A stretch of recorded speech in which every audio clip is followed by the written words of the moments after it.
토이맨 시리즈 217 창세기 라이프 스터디 요약 2. 오늘은 창세기 3장 4장에 대한 라이프 스터디를 요약해서 소개해 드리도록 하겠습니다. 사탄의 유혹. 창세기 3장 1절. 뱀은 여호와 하나님께서 만드신 다른 어떤 들짐승보다 더 간교하였다. 뱀이 여자에게 물었다. 하나님께서 정말로 너희는 동산에 있는 어떤 나무의 열매도 먹어서는 안 된다 라고 하셨어요? 사탄이 유혹하는 방법은 첫 번째로 변하지 않는 하나님의 말씀을 의심하도록 제안하는 것입니다. 사탄은 항상 하나님의 말씀에 대한 의심을 일으키는 제안을 함으로써 당신을 유혹하고 설득하고 함정에 빠뜨리려고 노력합니다. 하나님의 말씀을 의심할 때마다 당신은 그 의심이 당신으로부터 시작되는 것이 아니라 뱀에게서 나온 것임을 깨달아야 합니다. 수년 전 나는 미국에 있는 어느 침례교 사역자가 쓴 글을 읽었습니다. 의문 부호는 마치 뱀이 일어서서 하나님이 그렇게 말씀하시더냐라고 묻는 모양처럼 생겼다. 우리는 성경에 있는 어떤 말씀도 의심해서는 안 되며 모든 말씀에 아멘이라고 말해야 합니다. 사탄의 제안은 항상 사람으로 하여금 하나님의 말씀과 하나님의 마음을 의심하게 합니다. 간교한 자는 전갈과 같고 그의 질문은 전갈에 독침 안에 있는 독과 같습니다. 뱀은 하와에게 너희가 결코 죽지 아니하리라고 말했습니다. 사실상 뱀은 하와에게 이렇게 말한 것입니다. 왜 하나님이 지식나무를 먹지 못하도록 금했지? 그건 네가 그것을 먹으면 하나님과 같이 될 줄을 하나님이 아시기 때문이야. 너는 하나님처럼 지혜롭게 될 것이다. 이 말들은 전갈의 독침에서 나온 독이었습니다. 하와는 독침에 쏘였으며 독이 안으로 들어왔습니다. 그렇기 때문에 하와가 그 선악을 알게 하는 나무를 보았을 때 먹음직도 하고 보암직도 하다고 알게 된 것입니다. 그것이 하와를 유혹한 사탄의 방법이었습니다. 자신의 방식대로 제물을 드린 가인. 창세기 4장 3절.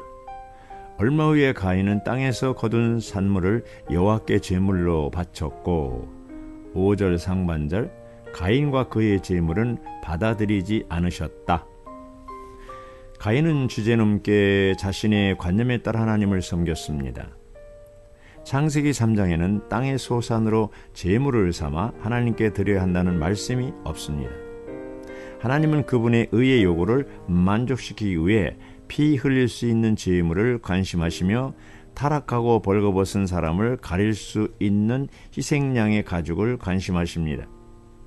아담과 하와가 벌거벗었다는 것을 알았을 때 그들은 무화과나무 잎으로 옷을 만들어 자신들을 가렸습니다. 그러나 하나님은 그런 옷에 관심이 없으십니다. 하나님은 속죄의 제물인 양을 죽이셨고 그 양의 가죽으로 남자와 여자를 가릴 옷을 만드셨습니다. 아담과 하와는 분명히 이 사실을 가인과 아벨에게 말했을 것입니다. 아벨은 그 말을 영접하여 그 말을 따라 행동했지만 가인은 자신이 더 현명하다고 생각하여 하나님의 길을 거절하고 하나님이 관심하는 것을 주의하지 않았습니다. 그는 하나님의 복음에 순종하지 않고 자신의 방법 곧 자신의 관념에 따른 다른 종교를 발명했습니다. 로마서 10장 3절에서 바울은 믿지 않는 유대인들에 대해 이렇게 말했습니다.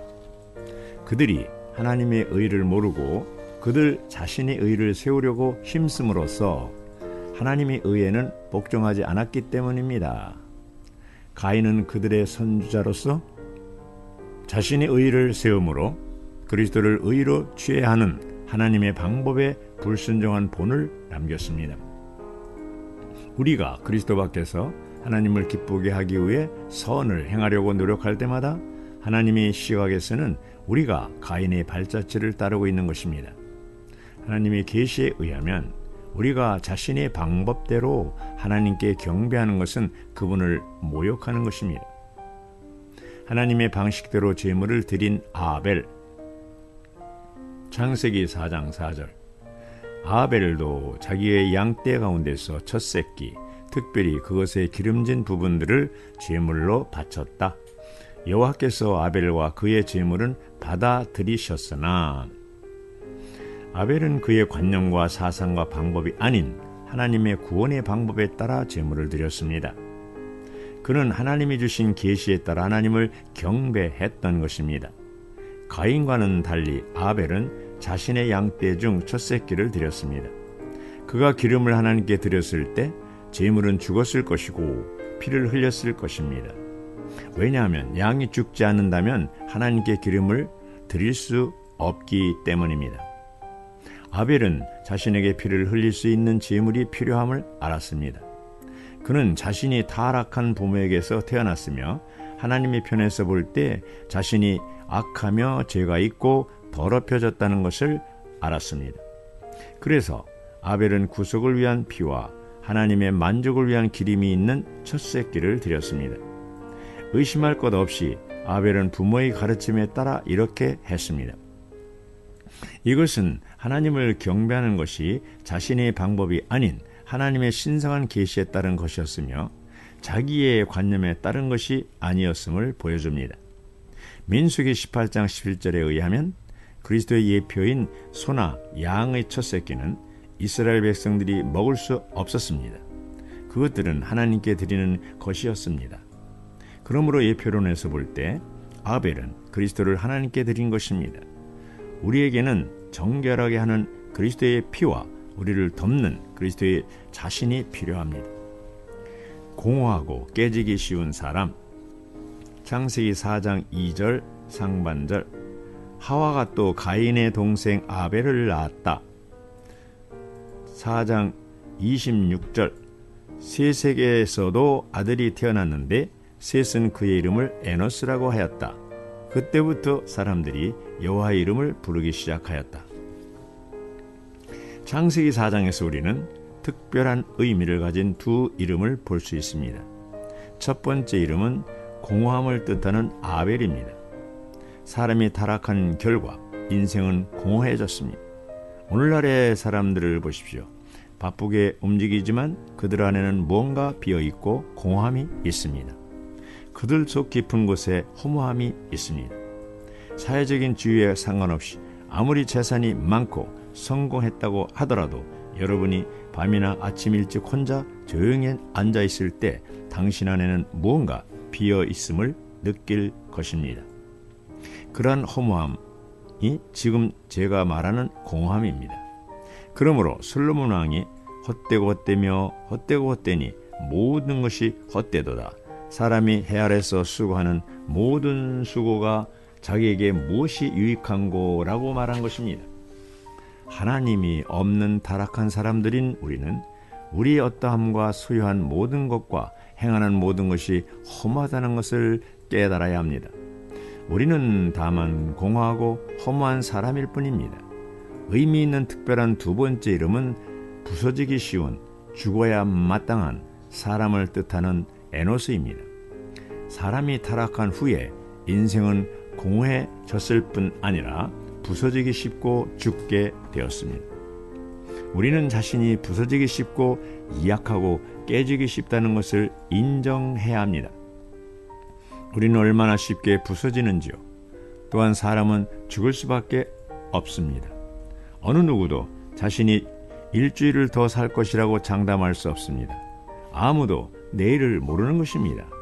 우리는 인생이 공하다는 것과 사람이 부서지기 쉽다는 것을 깨달을 필요가 있습니다. 만약 이것을 깨닫는다면 우리는 자신을 신뢰하지 않을 것이며 하나님의 길을 벗어나지 않을 것입니다. 주님의 이름을 부르기 시작함. 창세기 4장 26절. 셋에게서도 아들이 태어났는데 셋은 그의 이름을 에노스라고 하였다. 그때부터 사람들이 여호와의 이름을 부르기 시작하였다. 우리의 인생이 공허하고 부서지기 쉽다는 것을 볼 때 우리는 자연스럽게 주님의 이름을 부를 것입니다. 이런 이유로 창세기 4장 26절은 그때의 사람들이 비로소 여호와의 이름을 불렀더라라고 말합니다. 인류의 제3대인 에노스의 때에 사람들은 자신들이 약하다는 것과 깨지기 쉽다는 것과 죽을 수밖에 없다는 것을 깨닫고 주의 이름을 부르기 시작했습니다. 하나님에 대해 무관심할 때 우리는 그분의 이름을 부르지 않습니다. 그러나 우리가 하나님을 위해 살고 그분의 길 안에서 그분을 경배해야 한다는 것을 깨달을 때 우리가 부서지기 쉽고 죽어야 할 운명이며 우리의 인생이 공허하다는 것을 깨달을 때 자연스럽게 우리는 깊은 속으로부터 기도할 뿐 아니라 주님의 이름을 부르게 됩니다. 어떤 그리스도인들은 주님의 이름을 부르는 것이 그분께 기도하는 것과 다를 바 없다고 생각합니다. 전에 나도 같은 생각을 가지고 있었습니다. 그런 어느 날 주님은 그분의 이름을 부르는 것이 그분께 기도하는 것과 다르다는 것을 보여주셨습니다. 그렇습니다. 부르는 것은 기도의 일부이기 때문에 기도의 한 형태이기도 합니다. 그러나 부르는 것은 단지 기도만이 아닙니다. 부르다는 히브리어 단어는 외치다 또는 호소하다, 즉 부르짖다라는 의미입니다. 헬라어로는 사람을 불러 일으키다, 사람의 이름을 부르다를 뜻합니다. 바꿔 말해서 부르는 것은 그가 들을 수 있도록 그 사람의 이름을 부르는 것입니다. 기도는 속으로 할 수 있지만 부르는 것은 들을 수 있도록 합니다. 아멘.